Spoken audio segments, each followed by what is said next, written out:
Hello and welcome to the Business Report on the Wire.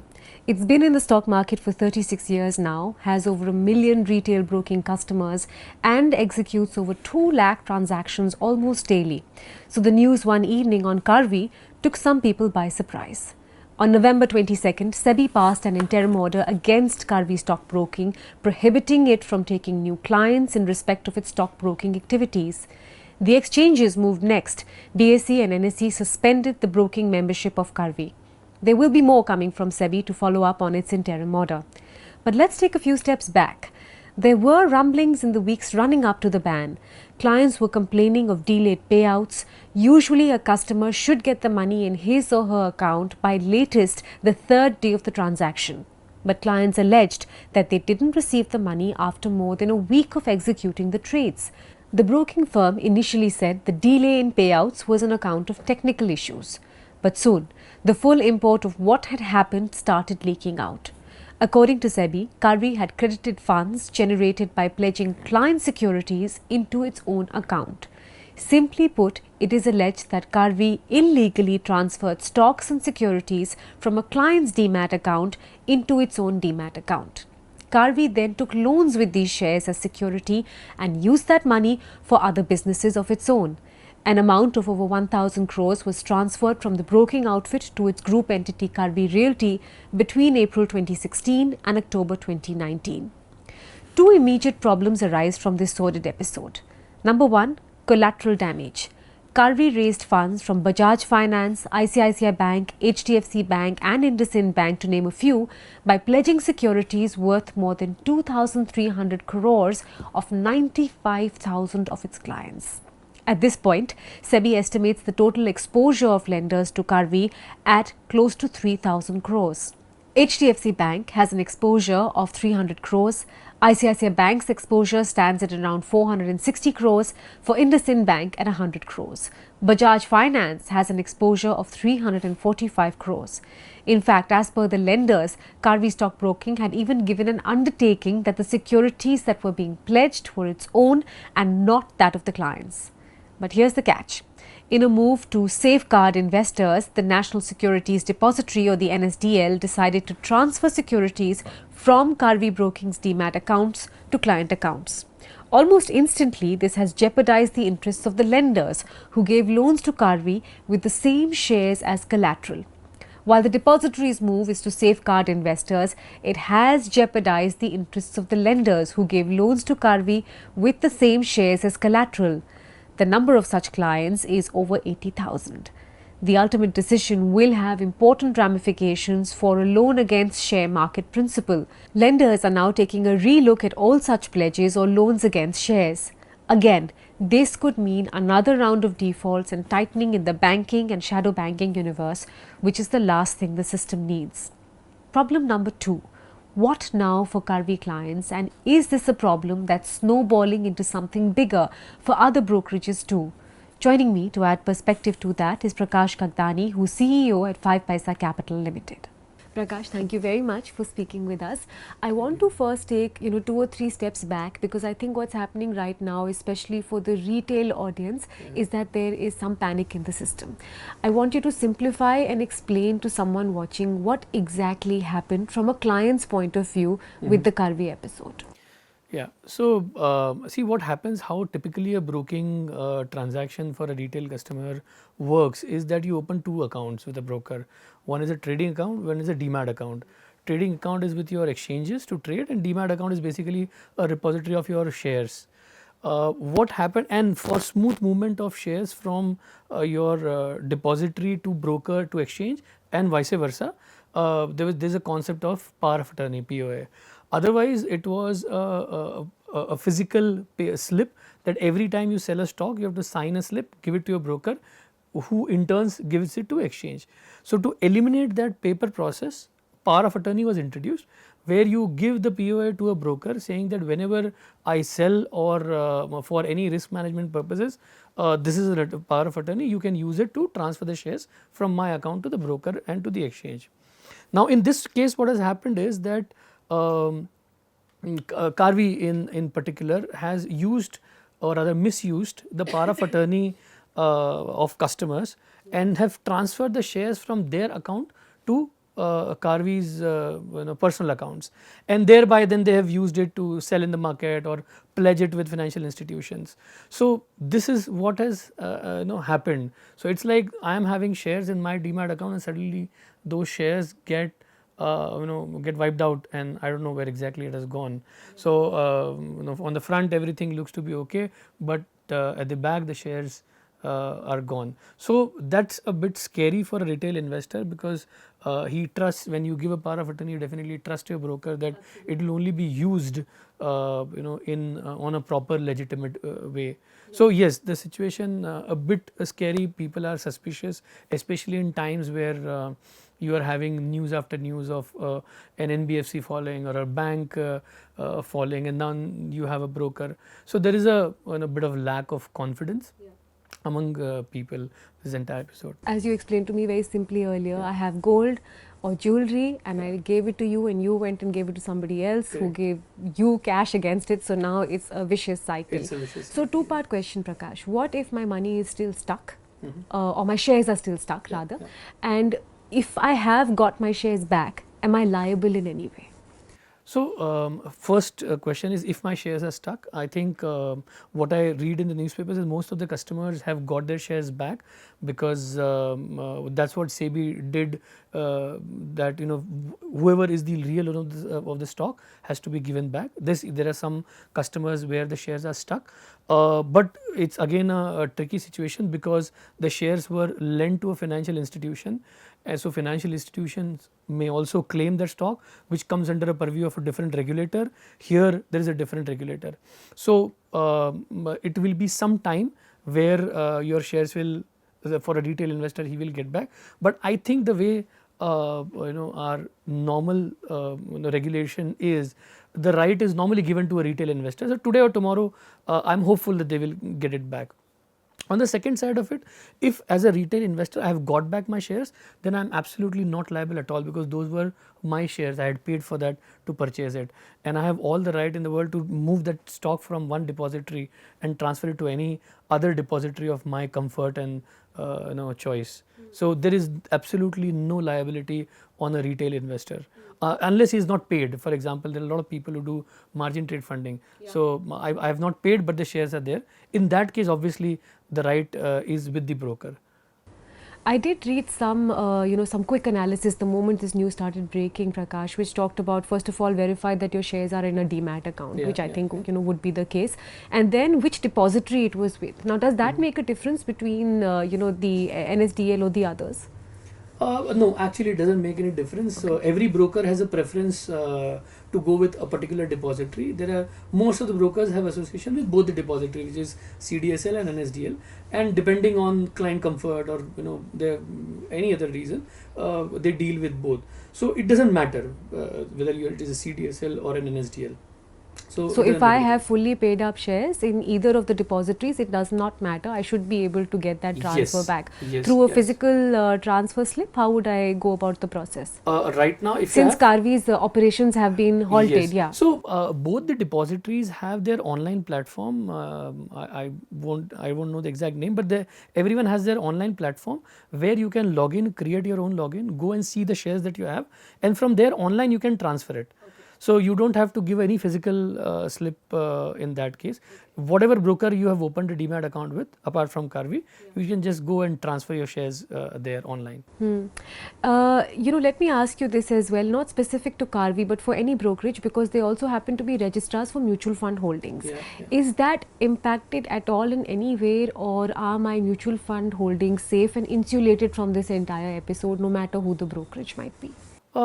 It is so theoretically, yes, it is absolutely safe, because the custody of the mutual fund units. Theoretically is a tricky term. It always means there's trouble to follow. I use the word with a pinch of salt, because I don't know exactly what is going to happen tomorrow. But yeah, that's the reason I'm using the word theoretically, because basically in mutual fund, when I invest, the money goes to AMCs, which is again with the banks, and in turn they lend to institution. So if there is any problem at the institutional borrower from AMC, that's a different case altogether. But if I am investing into a mutual fund, the investments are going into debt and equity, so that is absolutely safe. The units are also digital. Secondly, this entire mutual fund investments have no correlation with the broking part of it, because in case of mutual fund, brokers are only facilitating transactions. The stocks and everything are still with the custodians. So I think that's pretty safe, and I don't think so there is any reason to worry there. You raised this basic tenet or principle in terms of the broker and retail client relationship, which is the POA. And I think that's the question a lot of people are asking now. Should I be giving that power of attorney to my broker? Is it safe? Is it as kosher it was being made out to be? See, in practical terms, power of attorney was a very useful tool for a customer as well as for a broker, because every time you sell a stock, you can't, especially in digital area where you have customers spread across country, and most of the brokers do not have branches in every city. So it becomes very difficult for a customer that I have sold, then I have to actually sign some physical slip, send it to my broker. The settlement time is only 2 days. So practically it was not practical approach to sign a physical DIS slip. So power of attorney was a important tool. Now we know that it has been misused. So because it is misused and you have power of attorney, it means that you are actually giving the entire power of your stock and holding to some third party. So technically it sounds very scary, but practically it was a very smooth process.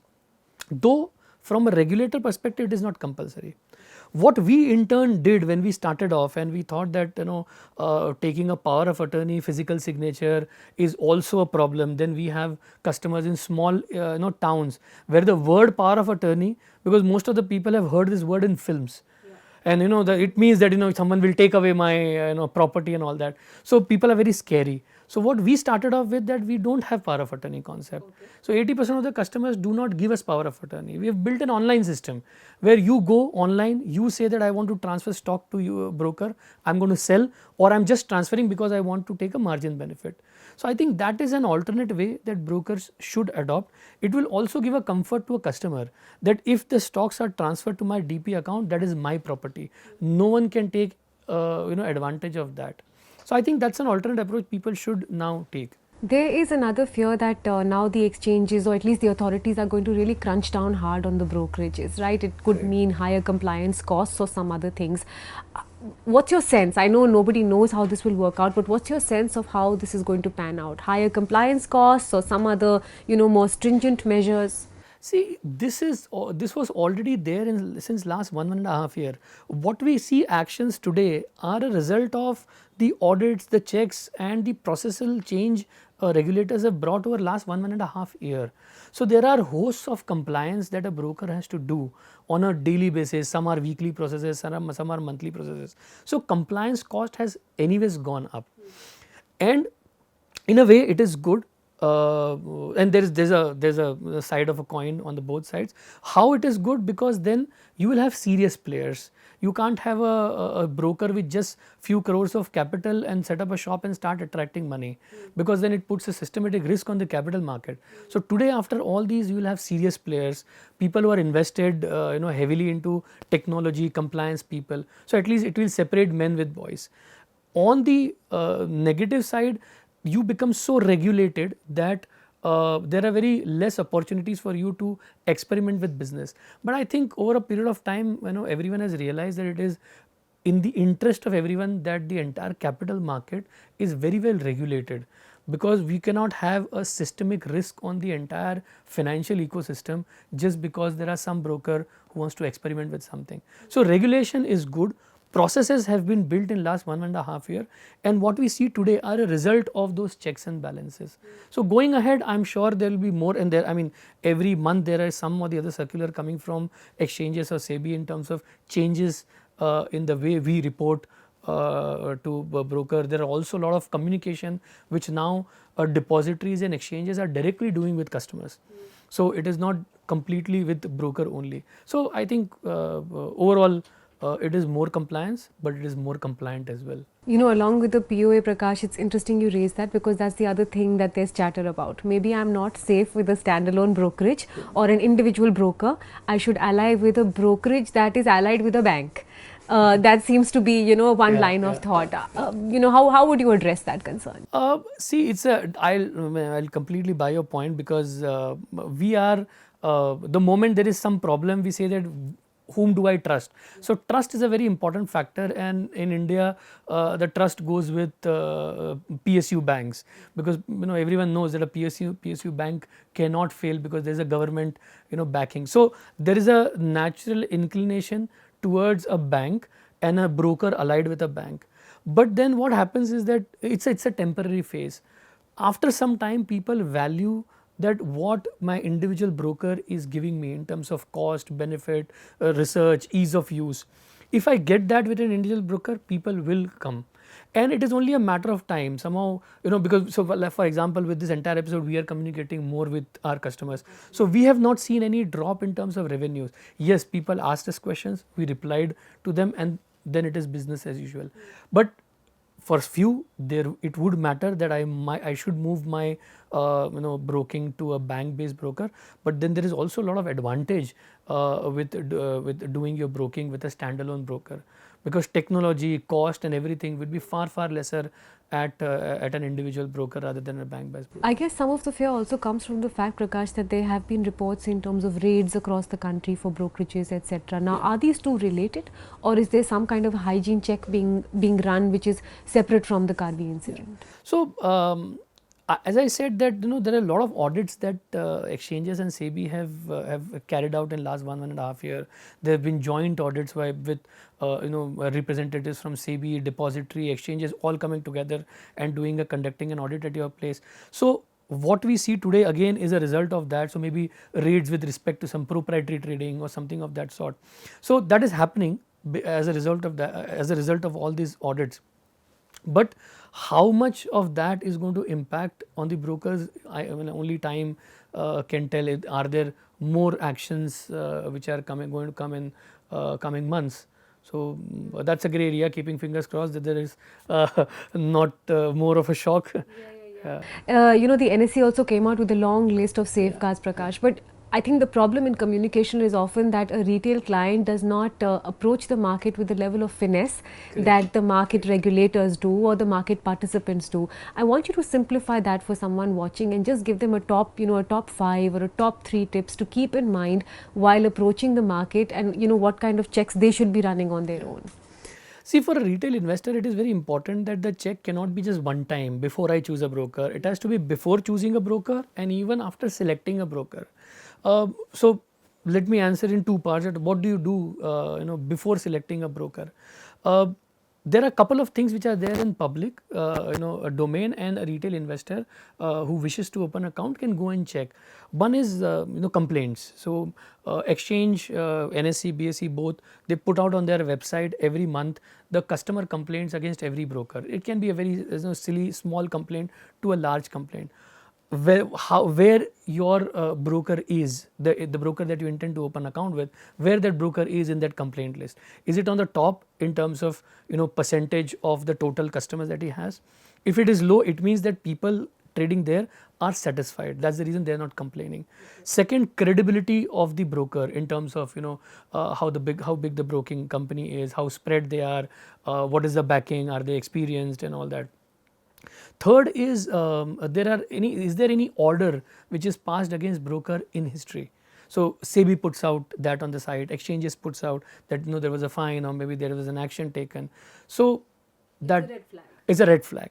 And fourth is that you go online and see what the world is talking about that particular broker. Today we live in a world where everyone has an access to social media and people are very active. So even if there is a very small problem, people will go and write. So what people are in general talking about the broker. If the overall talk is positive, then you can take a comfort. If overall talk is negative, then it is better to choose someone else. So these are few steps that a person can take before choosing a broker. After choosing a broker, there are, as NSE put out some list of to dos. I can add a few more. For example, if I trade, every time I trade, I need to get an SMS from exchanges.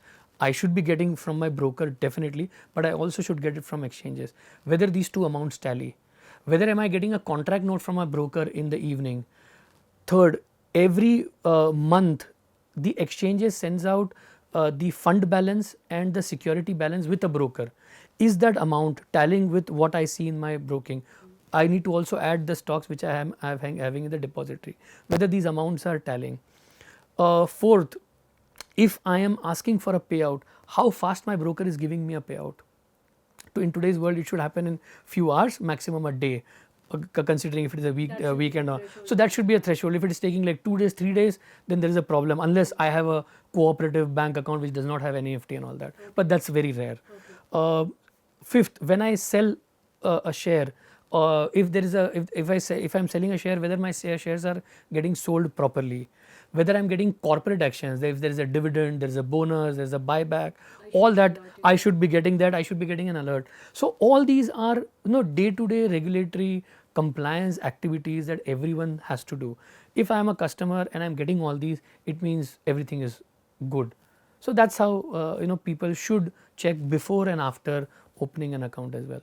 Fantastic, Prakash. Thank you for explaining all that, and I hope what's already very brittle sentiment is sort of held together, and this is contained and doesn't have any ripple effects. But thank you for joining in with your thoughts today. Thanks very much, Mitali, for having me on your show. Thanks.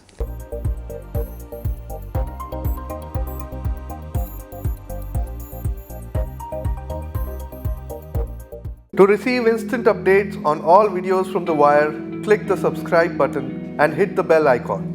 Pay to support independent journalism. Click the link in the description and choose the amount you want to pay.